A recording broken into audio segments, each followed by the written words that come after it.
Hello everyone. In this video, we will exploring how to calculate zonal statistics in Python for geospatial analysis. This is useful when you want to summarize data within specific areas, like administrative boundaries. It helps you calculate different things for each zone based on the main data. It can tell you the total value, for example, sum, average, or even how spread out the values are, standard deviation within each zone.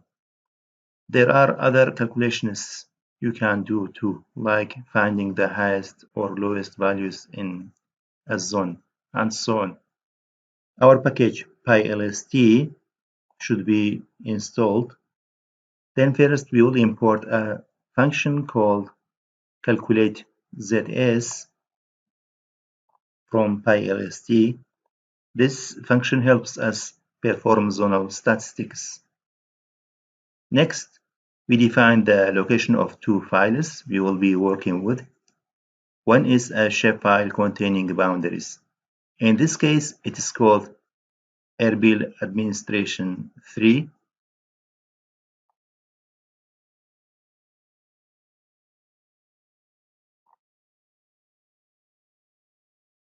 We name it shapefile path.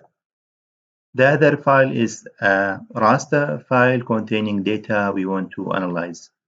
Here it is named chirps Erbil. We name it raster path. Then we use the calculate_zs function and give it the paths to both our shapefile and raster file. This function calculates zonal statistics, basically summarizing the raster data for each zone in the shapefile. Once the calculation is done, the function stores the results in a data structure. We name it df.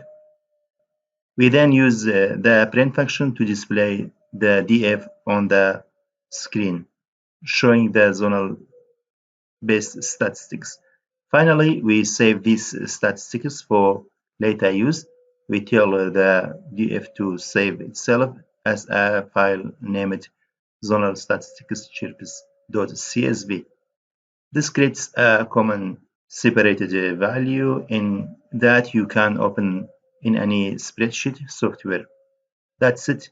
By following these steps, you can easily calculate zone-based statistics in Python for your geospatial analysis tasks. This is super useful for things like analyzing soil quality in different fields or understanding temperature patterns in a city.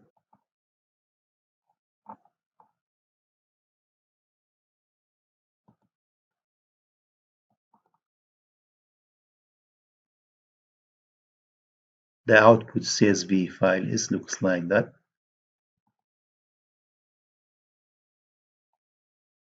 Zones, mean, maximum, minimum count, sum, standard deviation, median, majority, minority, unique, range, no data.